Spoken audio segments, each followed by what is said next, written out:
Itu dia.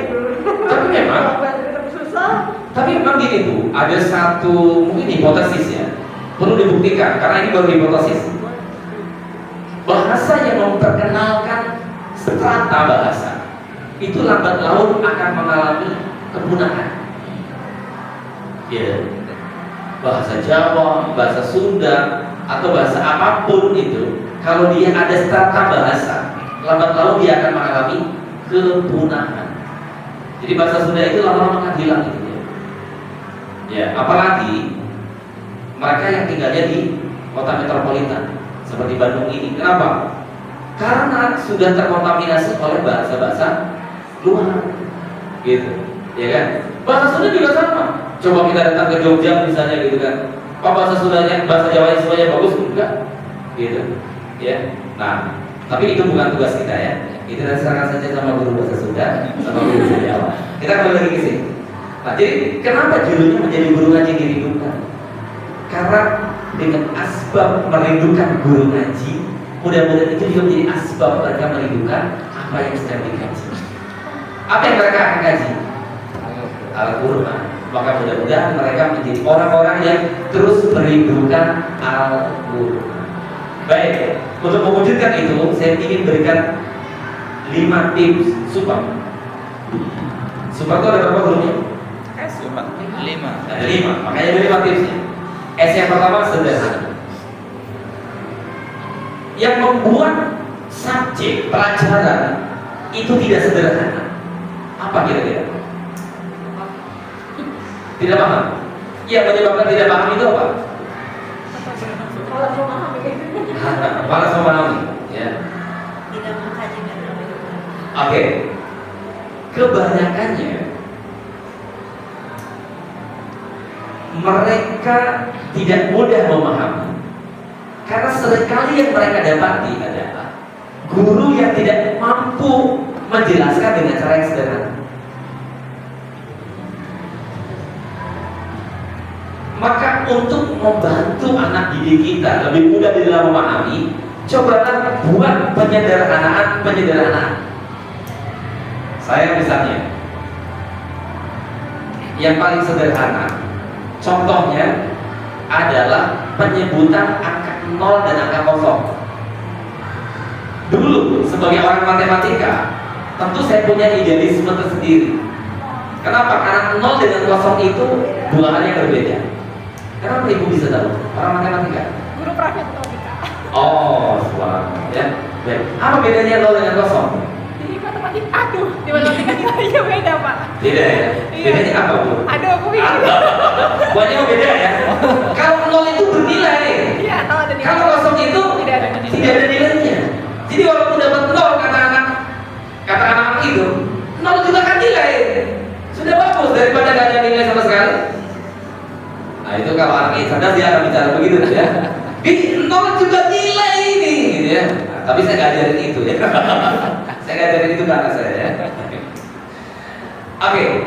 Jadi dulu saya itu berbenturan antara idealitas dengan realitas gitu kan. Jangan katakan 0, kosong. Jangan katakan kosong tapi 0. Kalau bicara nomor telepon biasanya gitu ya. Berapa nomor teleponnya? 08. Jangan 081 tapi 081. Tapi lama-lama saya akhirnya harus bisa memahami bahwa dunia realitas tidak selamanya sejalan dengan idealitas atau idealisme, ya kan? Kenapa? Karena kalau nyebut 0 itu orang seringkali confused dengan 6. Apalagi kalau ngomongnya lewat telepon. 0, 6 itu hampir confusing, ya kan? Karena sama-sama N. Makanya kalau orang komunikasi yang humas itu PR, oke, atau yang call center kan, itu kalau nyebutin nama gitu ya, itu dia mesti dieja dulu. Hani, BBB kan gitu aja, atau blueberry atau apa gitu aja, dia mesti cari kaitan-kaitan supaya apa? Orang lebih mudah memahaminya, sehingga menghindari perkataan yang mirip, gitu. Sehingga untuk memudahkan antara 6 dengan 0 ya udah ya 1 6 ya 1 0 gitu Kalau kemudian yang protes karena matematika, itu bilangan, ini dunia nyata, gitu aja, ini dunia komunikasi, gitu. Selesai urusan, ya kan? Baik. Nah kembali lagi ke sini. Sekali lagi, Kenapa banyak anak tidak mudah memahami penjelasan kita? Karena seringkali kita tidak mampu menjelaskan dengan cara yang sederhana. Dan ingat, semakin banyak kita menjelaskan, justru boleh jadi semakin banyak yang tidak jelas. Paham ya? Lu ada guru yang nyocok saja gitu. Komentar murid apa? Gurunya lebih cocok jadi tukang ombak saja gitu kan. Kenapa? Ngomongnya gak berhenti gitu kan. Sehingga murid susah untuk pahami. Maka perlu juga ada jeda, ya kan?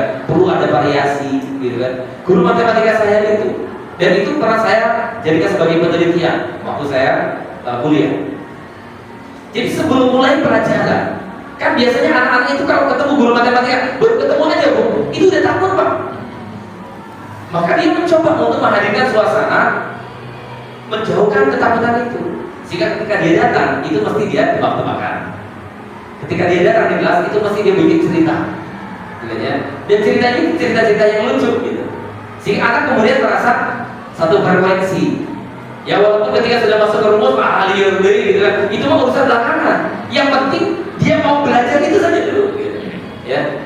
Nah, saya pernah hari ketiga bulan Ramadan tahun 2009 itu ditanya sama ibu-ibu majelis taklim, Ustaz Ambiar, kan kalau bulan Ramadan kita kan targetnya khatam, satu hari satu juz minimal gitu.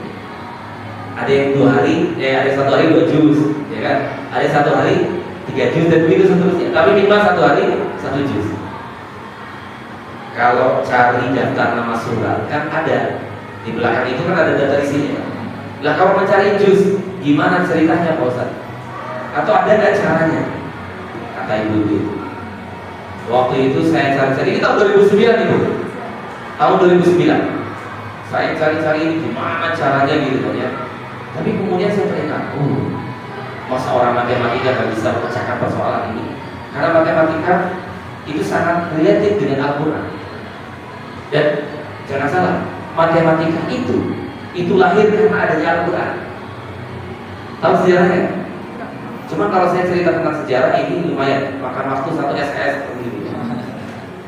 Jadi singkatnya saja gini, kenapa kemudian ada aljabar? Kenapa kemudian ada algoritma?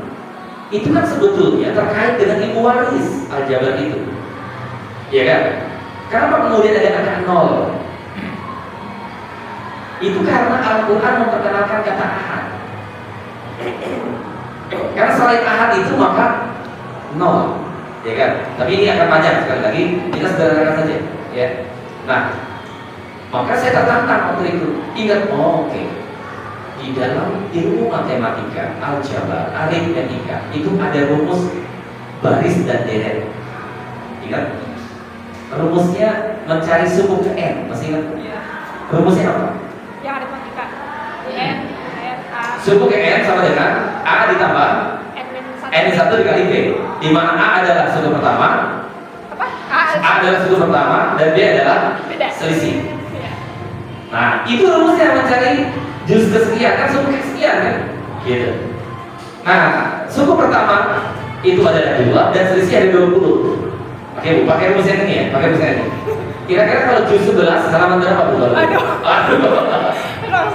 Ya, kalau pakai rumus aslinya, rumus matematika, itu ternyata nggak semua bisa menggunakan.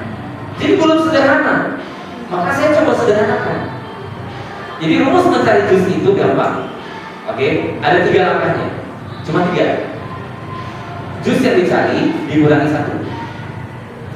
Oke, juz yang dicari dikurangi 1. Misalnya juz berapa? 20. Dikurangi 1 jadi 19. Ini langkah pertama ya. Dikurangi 1. Langkah kedua, hasil pengurangan tadi dikali 20. Kalau per kali 20 itu maunya simpan aja kali 2. Jadi 19 kali 2 38. Jangan lupa ada nilai simpanan tadi. Jadi 380. Langkah ketiga, langkah terakhir itu ditambah 2. 380 ditambah 2 382. Maka juz 20 mulainya dari halaman 382 gitu. Ada yang bawa Quran? Ada. Di handphone boleh. Dibuktikan saja. Benar nggak juz 20 halaman